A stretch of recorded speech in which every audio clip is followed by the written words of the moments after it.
గుడికి ఎందుకు వెళ్ళాలి అంటే, గుడికి వెళ్ళటం అనేది ఒక మన పురాతన నుంచి వచ్చిన ఆచారం అన్నమాట.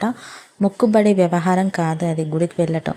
ఆలయాలను దర్శించుకోవడం వెనుక శాస్త్రీయ ప్రయోజనాలు ఉన్నాయని చాలామంది నిపుణులు కూడా చెబుతున్నారు. భక్తులు గుడికి వెళ్ళి దేవుణ్ణి దర్శించుకుంటున్న సమయంలో గర్భగుడిలో దీపం వెలుగుతూ ఉంటుంది కదండి. మనం గర్భగుడిలో లోపలికి వెళ్ళేసరికి దేవుడి దగ్గర దీపం అనేది వెలుగుతూ ఉంటుంది. ఆ దివ్య జ్యోతి కర్పూర హారతి వెలిగిస్తారు కదా, గంటలు మోగుతాయి, తీర్థ ప్రసాదాలు ఇస్తారు. అలా అన్ని పాజిటివ్ ఎనర్జీలు సమీకృతమై భక్తులకు ఆనందం, ఆరోగ్యం ఇస్తాయి. ఆ దివ్యజ్యోతి వల్ల మనకు ఒక పాజిటివ్ ఎనర్జీ అనేది మనలో వస్తుంది.